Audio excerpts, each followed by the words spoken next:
C'est traditionnellement à Villèle que s'est déroulé le grand 20 décembre du conseil départemental afin de célébrer l'abolition de l'esclavage. Un travail de mémoire très important pour le président Cyril Melchior. Il nous convient de commémorer cet événement en hommage à tous ces esclaves qui ont été libérés, ces personnes qui ont été libérées à travers cette loi de 1848. Et cette liberté, bien évidemment, doit se construire, se rechercher continuellement. Et le département, encore une fois, participe à cet effort de mémoire. Bonne fête CAF à tous les Réunionnais, quel que soit l'endroit où ça est, à La Réunion ou ailleurs. Bonne fête CAF à Zod, mes chers amis réunionnais. Les festivités ont débuté à la chapelle Pointue avec la séquence symbolique et solennelle de l'enlèvement de leurs chaînes aux esclaves suivie de chants.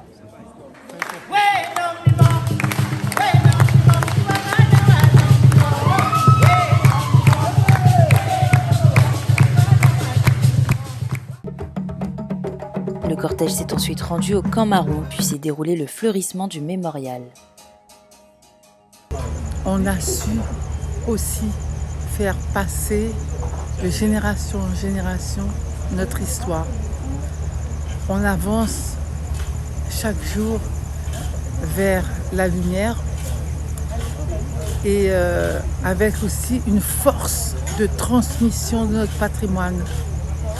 Et c'est ça qui est important, c'est qu'on maîtrise notre histoire, on connaisse notre histoire pour tirer toutes les valeurs de ce qu'a connu nos ancêtres et qu'on puisse être encore plus fort pour affronter l'avenir.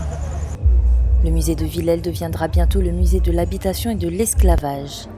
À l'étage de l'ancienne maison des maîtres se dévoile la maquette du projet. On aura un grand bâtiment d'accueil qui rappelle donc ce geste emblématique du morin, cet élan vers le ciel qu'on retrouve dans la structure du musée d'accueil. Et par la suite, on a toute une visite à la carte qui permet de se diriger vers cette grande longère qui est vraiment un point très important du projet où l'histoire de l'esclavage va être développée et qui est un point de transition entre le monde de l'usine, donc le monde servile où on va remettre de la canne à sucre, on va avoir des passerelles pour se balader dans les vestiges de l'usine. Cette longère permettra de traverser le site du monde des esclaves en allant vers le monde des maîtres et réciproquement permettra aux visiteurs d'avoir une vue complète pour ce futur musée de l'habitation et de l'esclavage et d'aller vers les anciennes cuisines avec de l'autre côté des cuisines des ateliers pédagogiques où là, la culture créole, la culture de ce site va pouvoir être enseignée, partagée via des ateliers qui vont être menés. La soirée s'est achevée par un grand kabar connecté.